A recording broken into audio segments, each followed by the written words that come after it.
Reed Garrett was not good, to put it nicely.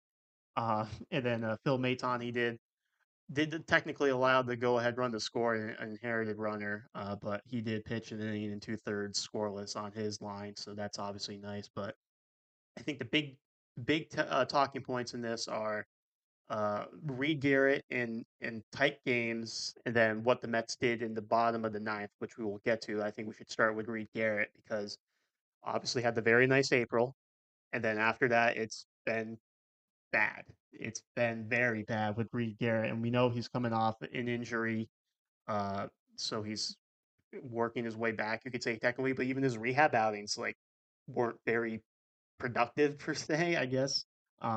So I mean, just his last 15 outings, um, he's got a 1.71 whip. If you want to do the last seven outings, uh, it's a 2.50 whip. So he's just allowing so many base runners, and his whip overall in the season is 1.49. Yes, he strikes out guys, but a lot of those were coming earlier in the season uh, for a point that you will make, which I'll allow you to make because I don't want to steal your thunder.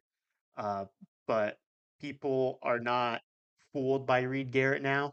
They have an idea on him, and that's basically don't swing the bat when Reed Garrett comes in because he's all over the place. So in my mind, the Mets cannot trust Reed Garrett in these tight games. I don't really want to see him in there.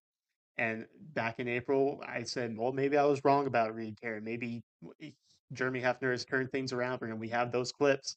I think we can delete those clips now because I think I was right about Reed Garrett the whole time. I think I was drinking the Kool-Aid on Reed Garrett back in April. I think Reed Garrett is reverted back to the pitcher he is, or maybe he's been this the whole season, and the hitters have just adjusted. But Reed Garrett, in my mind, is not a trustworthy arm in this Mets bullpen right now.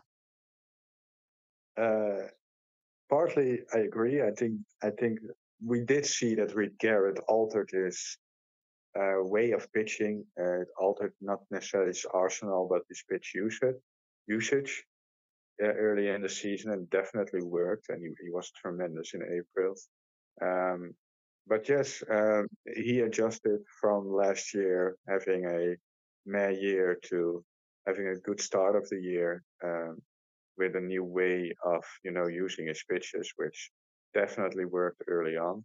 But now hitters just readjusted, and that's name of the game, and that's what happens all over MLB, and that's been happening for maybe since this game's now, not maybe not that long, but at least for a very long time. And we see that a splitter works when it dives out of the zone. And if hitters are able to spot the splitter, they shouldn't swing at it because it's always never a strike. It's mostly just below the zone or sometimes way below the zone. So, and that's his best pitch. I mentioned earlier that his fastball was still getting hit hard, so he he needs more than his fastball. And right now, with the splitters not being swung at, he just needs to go to his fastball to get strikes more, which is obviously is the pitch that he has the least success with.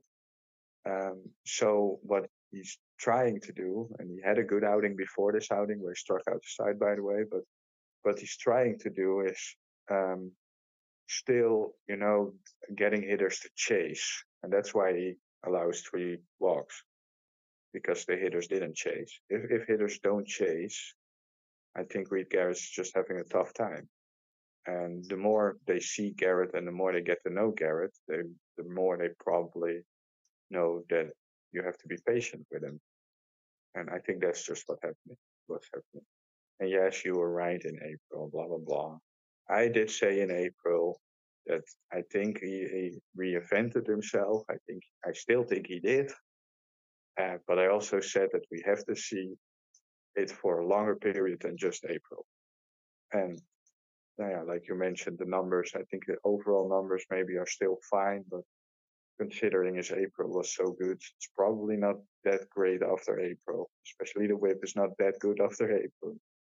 Um, so yeah, Reed Garrett is Reed Garrett, and Reed Garrett shouldn't be pitching in high leverage spots, especially when you have other options out there.